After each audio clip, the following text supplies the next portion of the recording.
Thank you, Chris. And thanks for the opportunity to give you our overview of the interaction between CLL cells and the microenvironment.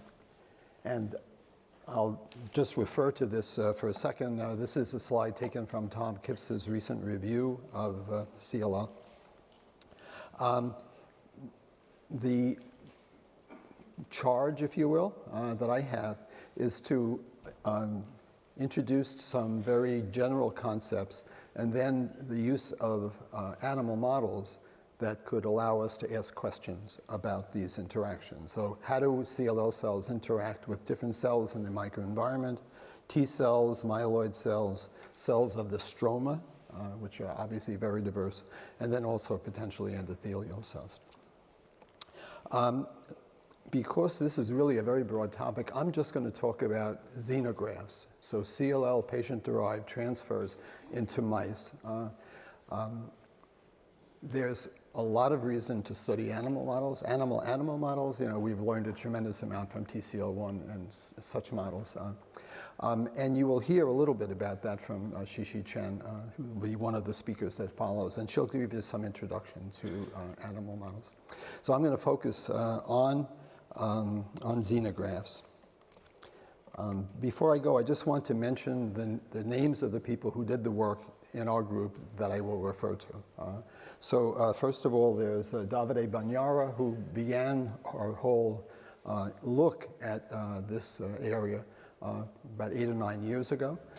It was taken up afterwards by Piers Patent, who spent much of his time when he worked in our lab to define this model and to use it to ask questions. It's currently used most by Shishi Chen and Gerardo Ferrer, and the others have participated also. Barbara Sherry is not a member of our lab. She works at the Feinstein Institute. She's an independent investigator, and she has contributed to some of this work also.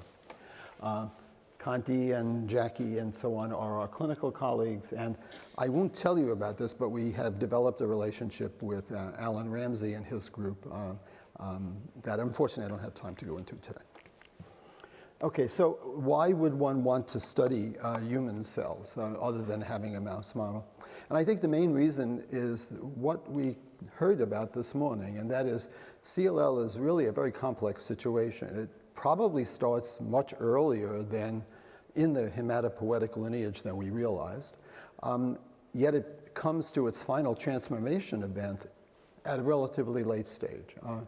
So if one wanted, and if that transition from an initial mutation to the final mutation involves multiple genes, then having animal models that can do that effectively for a given patient is very difficult. You'd have to knock out 5 or 6 genes and stuff like that. Kathy Wu told us this morning about using 2 gene knockouts, SF3B1 and ATM, I think. And certainly, ultimately, we probably can get to that point. But at this time, it's probably easier to use cells that have their own set of mutations and abnormalities, whether they be genetic abnormalities or epigenetic abnormalities, and try and derive information from them. So the advantage that I see for this kind of approach is just what I said, that you can use human cells. And you also potentially, based on technology, not only transfer CLL cells, but transfer other cells from the CLL environment, if you will, the cellular environment, into these animals and see what they do. The downside is that the technology, especially the technology to do the latter, is still developing. So it's something that has its place. It's valuable to answer certain questions, but it's not going to answer all the questions, and maybe not even as precisely as mouse models will do. So a number of the factors, there are a number of factors that are important here.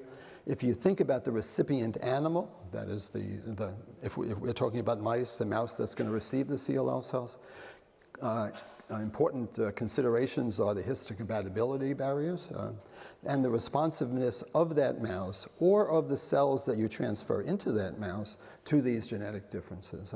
And also the ability of the recipient's tissue microenvironment, because that's what we're talking about, to actually interact with the B cells. I mean, if there's something that is species specific, then you're going to lose that opportunity here. So it's an important thing to keep in mind. As far as the donor cells go, we'd have to have enough cells, we have to have the kind of cells we care about, and we have to isolate them to some degree of identity, similarity. The extent that these, and also we have to think about the idea that when we transfer these cells, we would like them to go to the place where they would be in the person, or at least in the type of microenvironment that would be similar to what it is in the person. Right? We want those cells, when they get to those places, to be able to respond to the microenvironment in an appropriate way.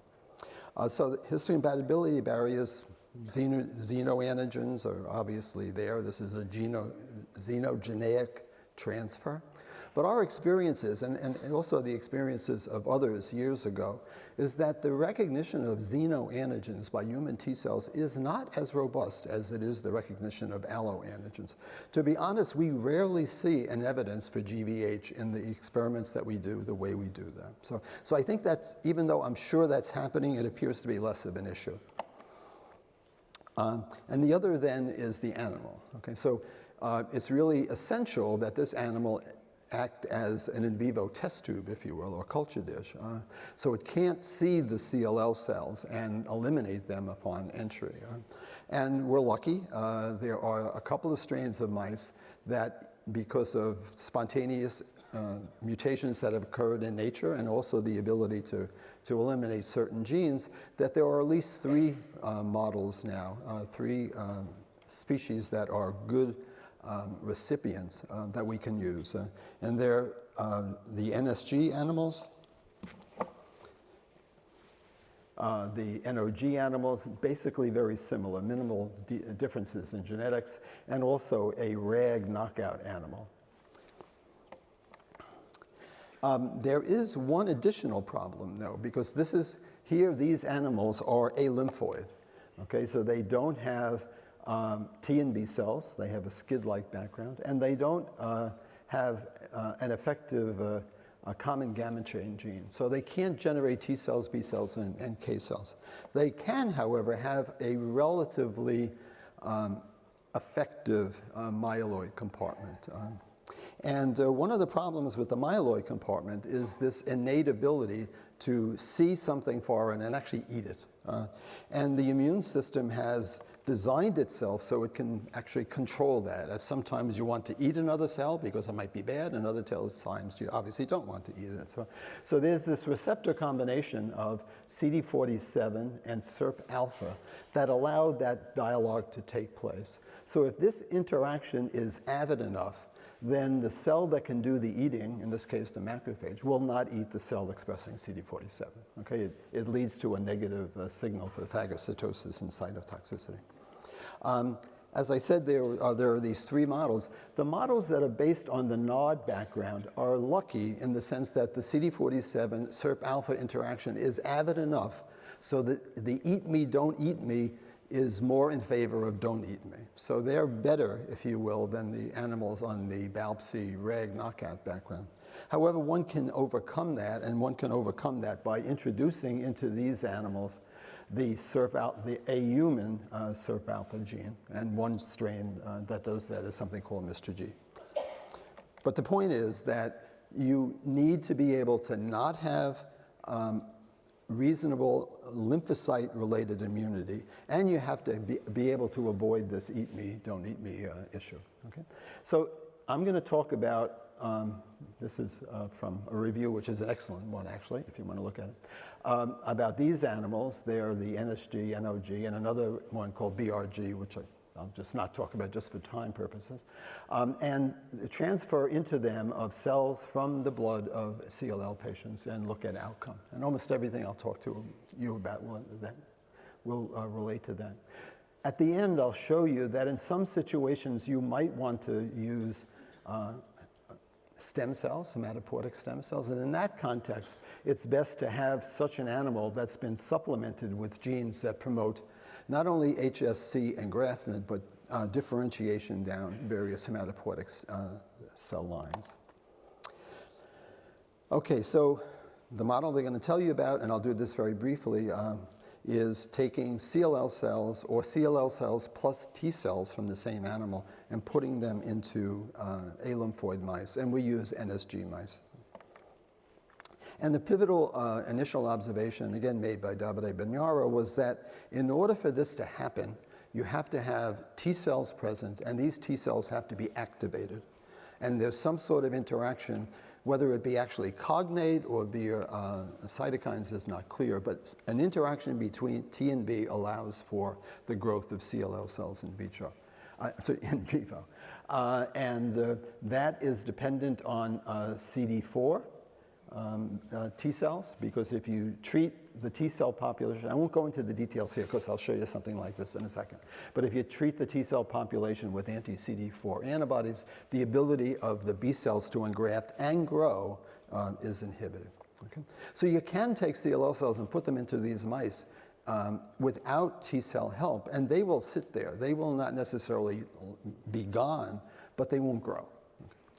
T cells allow the cells to grow. Okay, so the system that we use and that others use is one that Piers defined. And he has a poster, actually, that goes into some of the issues that I'll just highlight very briefly here. So I suggest you look at this if you have time. So what one can do is take cells from the blood and inject them de novo, without any change, into this mouse, or one can take those cells, isolate T cells, stimulate the T cells first, so you have an active T cell compartment, mix them back together with the CLL cells, and then inject. I'm going to show you experiments using the latter. The latter has two advantages. It has the advantage that it allows for more reproducible, that's the wrong word, more frequent engraftment. So there are some patients that will not engraft well if one doesn't do this. Roughly the efficiency of this, if you, in our hands anyway, if you do not inject autologous activated T cells simultaneously, the transfer will work roughly a third of the time. If you do it this way, it'll probably work 2/3 of the time. It's highly reproducible within a sample. Okay, so you take cells, either alone or with activated T cells, you inject them intravenously into the mouse, and then you wait a period of time and you eventually kill the animal. When you euthanize the animal, you can look in a lot of places.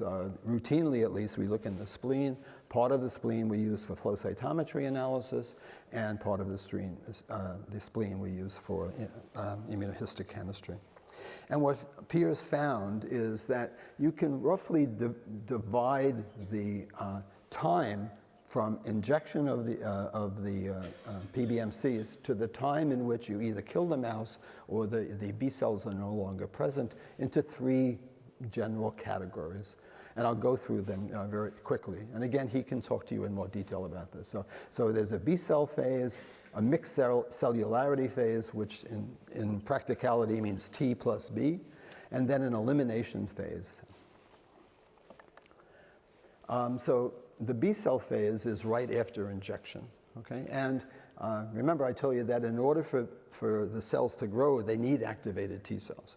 But they will engraft without activated T cells. So if you put the cells in at the beginning, and if you put in a very small number of activated T cells, we put in a ratio of roughly 1:40 to 1:100 T cell to B cell, the initial period, and it really will vary on a sample, will be to see B cells, the CD20 cells, present around a blood vessel. There's always a blood vessel present, and initially a few CD3 positive cells, because we just put a few in there. Okay? So this is a period in which engraftment takes place. The cells go to a specific area, and to start, they sit there. Thereafter, as the T cells become activated, and I'm just going to use that word because it's not clear exactly what in vivo activation means. If we've activated them in vitro, we know what that means. But in any event, eventually, into this area, you'll see an influx of T cells. And over time, this number increases to numbers like this. Remember, there was 1 or 2 there before, and let's say this is 2 to 3 weeks later. Now there's actually more or at least equal numbers of T and B. If you look at the B cells now in the spleen, they are really metabolically active and proliferatively active. Okay, so the T cells frequently express Ki67, as do the T cells. So the spleen now that's harboring these human CLL B cells with autologous activated T cells are turning on very rapidly. Subsequently, and again, the duration here really depends on the sample, there's a phase that appears as called the elimination phase. So that's essentially when you lose the B cells. We still see T cells present. They're in the same areas. They'll also be elsewhere, but you can still see them here. But you no longer see very much in the way of CD20 positive, 19 or 20 positive cells. But you see cells that are actually making intracellular immunoglobulin. They have converted to plasma cells. So it's a wonderful model in two ways. One is you have a period of time in which you can study B cell growth, and another period of time where you can actually study B cell maturation from a B cell to a plasma cell. And it's the clone that actually undergoes this maturation, unlike what it does in the person. Okay, so the advantages of this approach is that, oh my gosh, I'm going to have, is that it's simple and reproducible. It allows you to study B cell growth, and others have used it for clonal evolution, requirements for cytokine requirements, and for therapies. And the disadvantages are exhaustion, differentiation to plasma cells, overgrowth of T cells that are actually skewed towards Th1, and we think the development of CTLO that we haven't proved that. There's also the fact that these cells divide a lot, as I told you, and usually in the patient, as you know, the proliferative fraction is actually small. Okay, so we can study B cell growth easily, but it's really biased in favor of growth. And then the last is that human myeloid cells in general don't transfer well in this type of system. So it's difficult to study monocytes, macrophages in this setting. Okay, so I want to just deal with those, and I didn't realize I was this late, to deal with those three disadvantages. Regarding division, what you would like would be that the cells at one anatomic site are resting, and the other cells at another anatomic site would be active, or parts within it. So if we had a proliferation center, we'd like to have non-proliferating cells around. If we can't have that, and we don't seem to get that in the spleen, we'd like to have proliferation in the spleen and resting somewhere else. And to do that, we found that actually the way you introduce the cells into the animal is really critical. So if you inject, the way we usually do the experiment, the cells intravenously, you wait a period of time, and you look in the spleen, you get what I showed you, the dividing really significantly. If you look into the peritoneal cavity, there are virtually no cells there, probably, again, because of route administration. However, if you inject them intraperitoneally, you get the same thing in the spleen. So the cells that went into the peritoneal cavity, some of those migrate out of the cavity, go into the spleen, and do the same thing. This is the same figure, so I apologize, but the idea is the same, right? If you look in the peritoneal cavity, however, the cells are not dividing. Okay? So being in the peritoneal cavity stops division. And this is looking at that in a kind of a chronologic way over time. So here's a spleen. You start off with a few cells dividing. They become more and more and more over time. You look in the peritoneal cavity, and there's minimal division over time. And what's amazing is not only is there not division, but the T cells that are allowing the cells to divide in the spleen are present. Okay, so here in this mouse, in the spleen, there's 17% of the cells are dividing based on EDU incorporation. Here in this mouse, in the same mouse, I'm sorry, it is the same mouse, same sample injected intraperitoneally, again, 19% of the T cells are dividing, essentially none of the B cells are dividing. So this is an enormous microenvironmental influence, right? You have what is usually a wonderful growth stimulus that is just not happening. So why is that? We don't know. The next is this issue about the T cells overgrowing, and in particular that the ones that overgrow are Th1s. So we've been interested in Th17 cells for a number of reasons, and as this work is done with Barbara Sherry that I mentioned before. We wanted to see whether or not Th17 cells, first of all, could be engrafted and maintain their phenotype and also expand, and it would have a function. So this experiment is the same as before. You take cells, you supplement them with CD4 positive T cells. In this case, these T cells have been depleted of Th17s, or you supplement them with Th17 positive cells, or you supplement them with a combination of the two. And what you can see is, as you'd expect, you get good helper activity. Th17 does not provide any helper activity, so that's an informative result. And also, if you put in Th17s, they actually dilute this response, consistent with our clinical observation that Th17s are actually good for survival. And the last thing that and as far as that goes for maintaining phenotype, if you look at the Th17 positive cells, they are present, and they have increased in number. I don't have the actual representation here, but they go up anywhere from 2-fold to 6-fold in number, and their distribution between Th17A and Th17 is unchanged. So they get into the mouse, they act as Th17s, they retain their phenotype, and they have an action.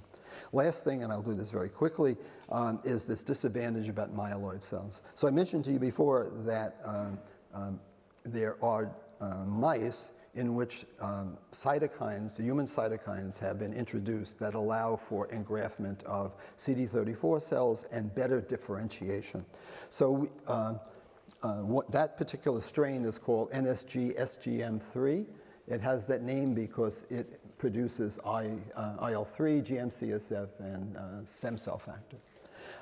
And it's been shown by others that transfer of those cells into these mice will give you a humanized system, and in particular myeloid cells. And there's not time to this is what I mentioned to you before. This is this situation here. There's not time to explain this experiment, but let me just say that it does work, and one can use it for manipulations like trying to eliminate T cells, monocytes, B cells, and so on. So in conclusion, mature CLL cells can engraft and grow in A lymphoid mice if activated T cells are present.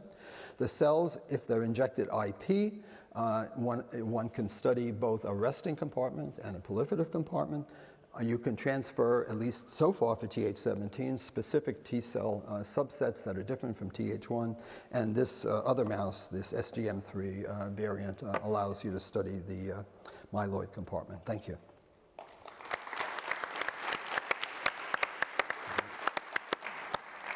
Thanks, Nick, for that great overview of the xenograft model. And we've got time for just one question. So anybody has a burning one, find your way to a microphone.